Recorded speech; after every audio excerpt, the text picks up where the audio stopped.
अस्सलाम वालेकुम वरहमतुल्लाह।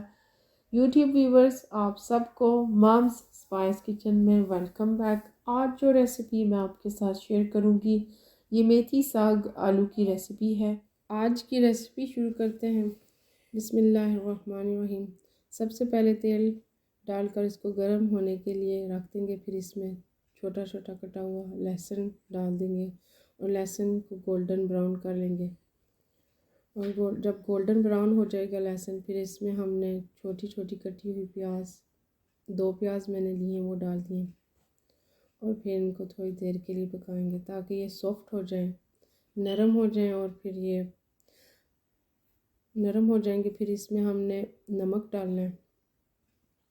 नमक मैंने 2 चम्मच डाली है। आप उतना डालें जितना आपको चाहिए और जितना आपका खाना आपने बनाना है, या आपके खाने के ऊपर है कि आपको कितना पसंद है और आपने कितना खाना कितना और इसमें कितना आपने डालना है।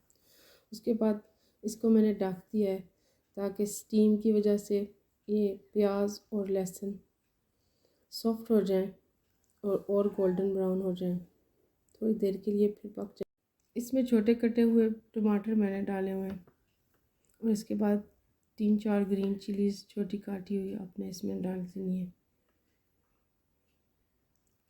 अगर आपने 3 डालनी है 4 डालनी है, आपके ऊपर है जितनी आपने डालनी है। इसके बाद मैंने इसमें कश्मीरी लाल मिर्च पाउडर डाला है, लेकिन अगर आपके पास नहीं है तो आप कोई सा भी रेड चिली पाउडर इसके अंदर आप डाल सकते हैं, लाल मिर्चों का पाउडर। और फिर इसके बाद इसमें मैंने क्रश चिलीज़ डाली हैं थोड़ी सी, और गरम मसाला इसमें मैंने ऐड किया है। इसको डालकर फिर इसको मिक्स करें। इससे बहुत ही अच्छा खुशबूदार मसाला तैयार होगा और इससे साग का जायका बहुत ही अच्छा हो जाएगा, मज़ेदार हो जाएगा। साग को डालकर फिर इसको मिक्स करें, अच्छी तरह से मिक्स करें। मिक्स करके इसमें थोड़ा सा मैंने पानी डाला है ताकि ये साग गल जाए। और इस साग के अंदर मैंने मेथी ज़्यादा डाली है और इसके अलावा मैंने इसमें थोड़ा सा सोया के साग भी डाला है और पालक भी थोड़ी इस्तेमाल की है। इसको मैंने स्टीम होने के लिए छोड़ दिया 20 से 25 मिनट स्लो हीट पर, ताकि ये गल जाए। और अब ये थोड़ा गल गया है, फिर इसमें आप आलू डाल दें। आलू मैंने छोटे छोटे काटे हुए थे, वो आप इसमें डालकर इसको मिक्स कर लें, अच्छी तरह से मिक्स कर लें। ये बहुत ही मज़ेदार साग तैयार होगा। ये साग कश्मीर और पंजाब में बहुत शौक़ से खाया जाता है।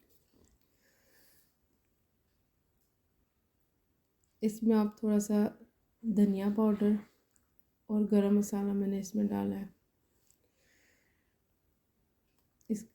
इसको आपने इसके ऊपर कवर कर देना है, लिड इसके ऊपर लगा देना है, ताकि ये मैंने इसको 10 मिनट के लिए छोड़ दिया था।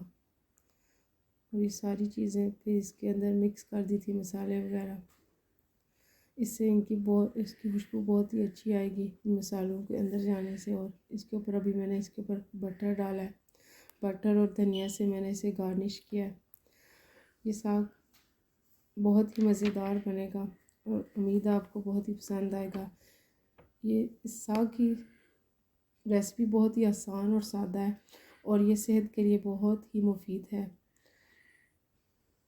यह हमारी फैमिली के बुज़ुर्ग बहुत शौक़ से खाते थे और पकाते थे और इसे घर में भी लगाते थे। इसी वजह से उनकी सेहत भी बहुत अच्छी थी। फाइनली ये हमारी रेसिपी तैयार हो गई है। उम्मीद आपको पसंद आएगी।